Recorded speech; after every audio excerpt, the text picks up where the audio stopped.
Добар ден и добро дојдовте во уште една епизода на Тин Феномен. Во денешната епизода ќе се потрудиме да ве насмееме, но сепак да научите нешто корисно. Така е. Денеска ќе зборуваме со интересен ритам за интересни теми. Останете со нас, затоа што Тин Феномен Започнува сега.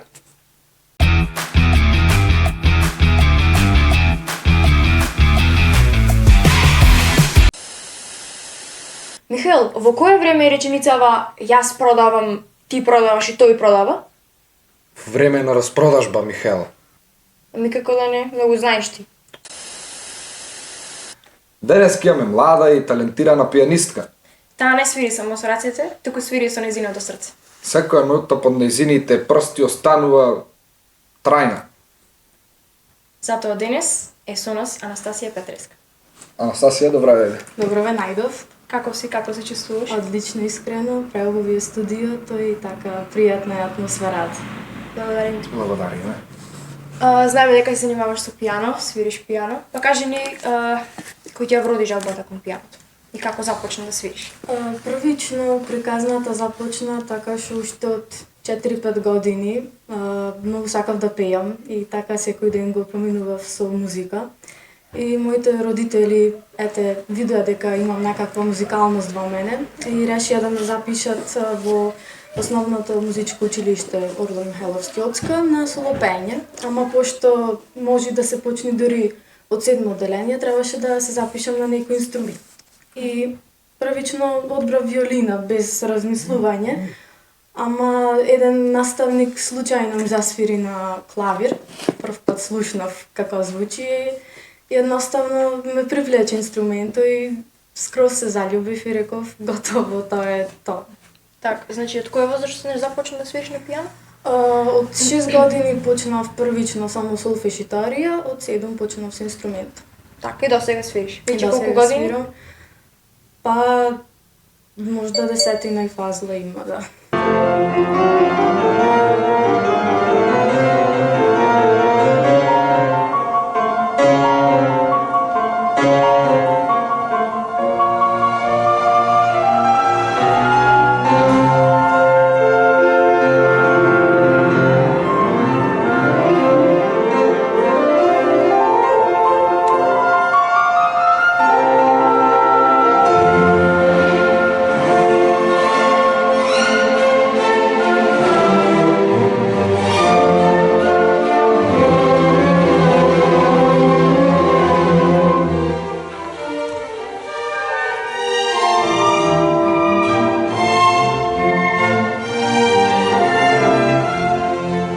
Кажи ни како изгледа твојот дневен ред, така, пијаното, свирење на пијано, училиштето, така. Па на училиште сме прилично многу време, пошто училиштето ми е во Битола и секој дневно патувам и стасувам дома многу касно и гледам барем 2-3 сати во работните денови да одвојам за клавир, мислам, морам. Така.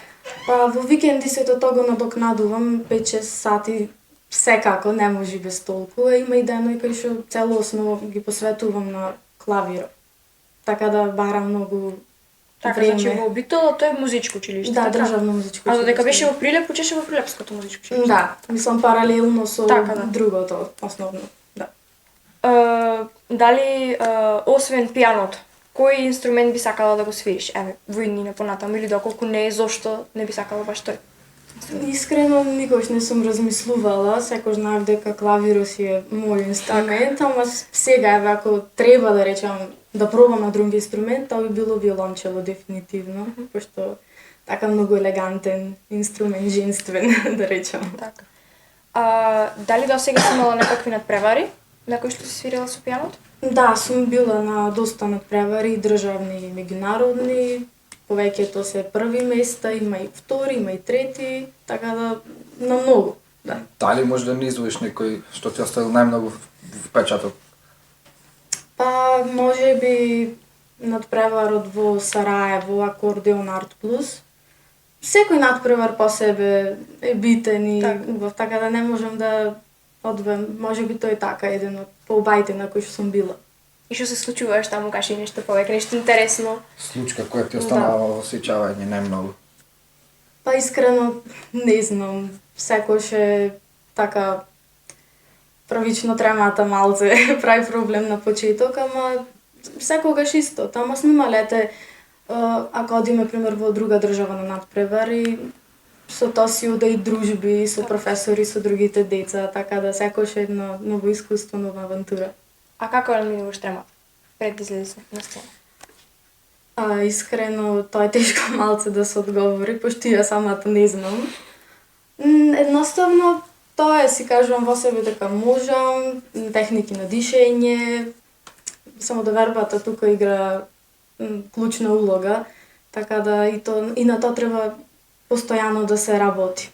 Така, значи спомна техники на дишење. Значи сепак има некаков процес пред да излезеш на сцена и да почнеш со свирење. Да, обовезно мислам длабоко вдишување, издишување, обично се повлекувам малку настрана, да нема алколумене, врева, разговори да слушам, за да се сконцентрирам. Да. А композициите кои што ги свириш, ги пишуваш сама или ментор предпоставам? Не, јас значи генерално свирам класична музика.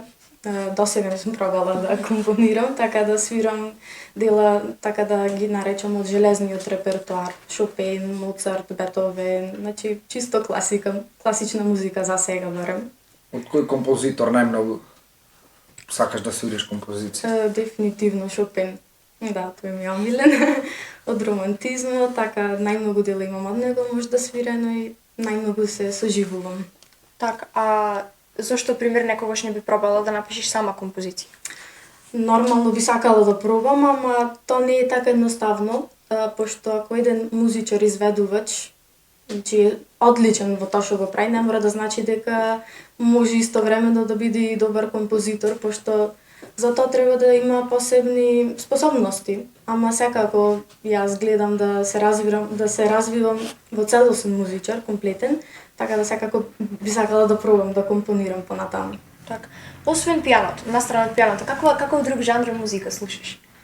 Искрено секаков жанра музика, од рок до, не знам, рап понекогаш, поп музика, секаква музика. Значи, мислам дека како музичар треба да имам познавање во секој друг жанр. Да. Се согласувам со тоа, сепак како музичар треба да си застапен со се да слушаш и да ти биде лесно и за свирење, да не ти представува проблем нештото. Да. Доколку дојдеш во некоја ситуација да треба и такво нешто да свириш. Да, дефинитивно, да. Дали имаш некој идол на кого се огледуваш?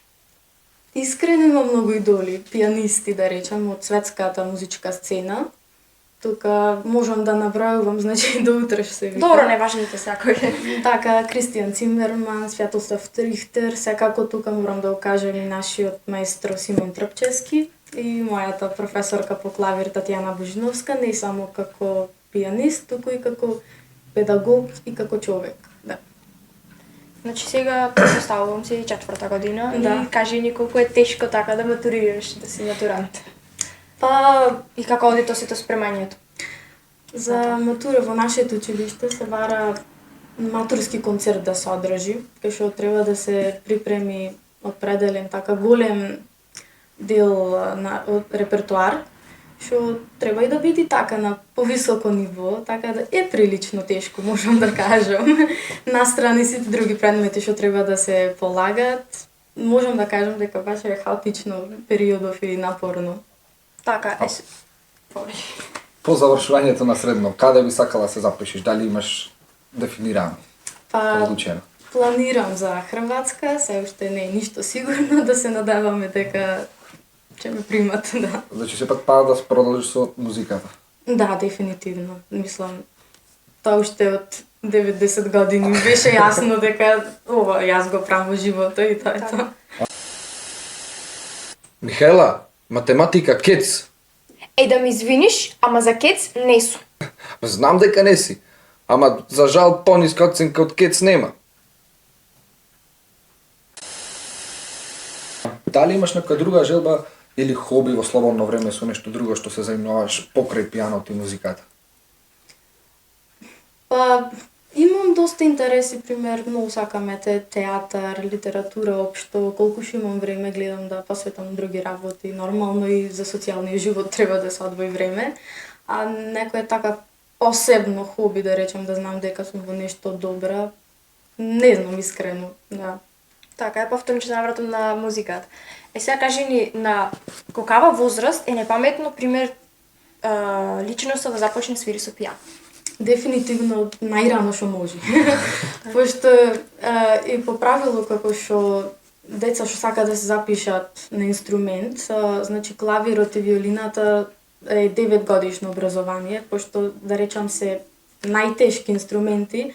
Не најтешки, секој инструмент си носи своја тежина, ама најмногу време треба за да може да се постигне. Значи треба голем е процесот да се стане добар во нештото и се бара голема техника и психички, физички, така да од најмала возраст најдобро да. Така, психички, физички, ама пак тука треба потребна и поддршката нормално. Да, и дефинитивно менторот најбитна улога игра, пошто нели од мали години, значи менторот е клучен тук. Од кога добиваш ти најголемата поддршка? Кој ти е најголема поддршка? Дефинитивно фамилијата, пријателите најблиски и од професорите, дефинитивно. Значи сепак до некаде и поддршката е заслуга на успехот. Да. Сепак. Да, без поддршка, мислам, ништо. Да. Кога ти е следниот настап? Утре ми е следниот настап. Каде? Имаме концерт организиран од нашиот училиште во офицерскиот дом во Битола, хуманитарен, така да тоа е најбрзо сега. И што ќе свириш таму? Свирам од Шуман, композиторот Шуман, свирам Абек варијации. Се надеваме дека прашањата не беа тешки. Не, баш супер беше, фала ви многу за поканата. Ти благодариме што не одби, што присуствуваше. Ти посекуваме повеќе први места, повеќе награди, повеќе успеси. Повеќе дружби. Да, и да положиш матурата. Фала. Фала ви.